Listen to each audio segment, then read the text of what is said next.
Alright, so you've got to Exploration Science. Well done.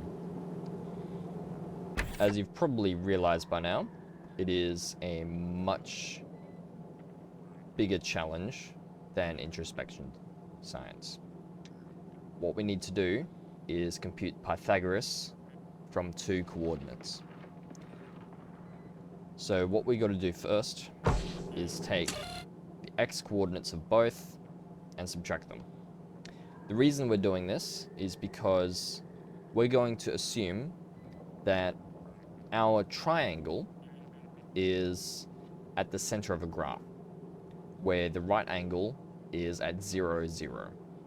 Our 2 coordinates are somewhere along the x and y coordinates on that graph. So what we're going to do is we're subtracting them from each other in order to get the distance from 0 along the x coordinate and 0 along the y coordinate, and that's how we get the distance a and b in our Pythagoras. So then do that for both of them, subtract from each other, then we square them and add them together, and then we theoretically have reached a squared plus b squared in our Pythagoras theorem. So the last step is equals c squared. So we need to get the square root of c, of this output, in this case a. So what we're going to do is we're going to divide a by a random guess. By default, this constant combinator will output 1. That will be our starting guess.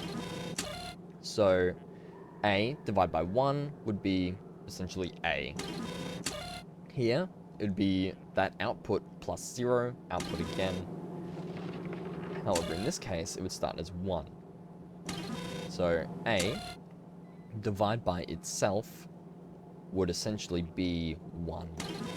However, we're adding by itself again. So it's going to keep going. Keep in mind, I got this off the internet. I don't fully understand how it works. I just call it a black box of magic.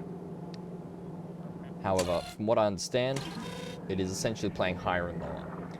If it's too high, it shrinks it down. If it's too low, it goes up by smaller and smaller steps each time, until eventually reach a center where it's correct. So what I'm going to do is I'm going to step through some of this, and then as we go, each step, you can see that the calculation has gone down. We have a new signal A. It's going to go down again by 1 step. Keep going. That was correct, so go down again. Keep going. Essentially, each time it changes, we just change our distance calculation until we get to the right one and keep going. And eventually, it'll just keep going because it works.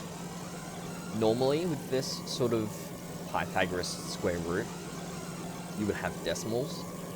Factorio doesn't like decimals. So what Uber has done is he has been gracious and removed the worry of decimals. He's saying you can round to any digit you like as long as it's close enough. So this square root calculator here, it works. It's great. I would, however, recommend that you blueprint it because it will be a really big pain in order to make it every single time and remember how it works. Honestly, I don't remember how it works. I'm just telling you what I am guessing it's doing. Feel free to just mention in the comments of this video how it works, because I'm sure that there'll be a lot of people who are curious, and honestly I'll appreciate it for it as well. If I were to guess about any of the new cards that will be coming along shortly, hopefully there will be some that are easier, but if anything, I figure they'll probably get harder, so I would highly recommend that you blueprint all of your circuit network computers, because you'll probably be chaining them up together a lot. Otherwise, good luck, have some fun, and best of all, just feel free to ask questions. I'll be linking the Discord on the description of this video, and thank you for watching.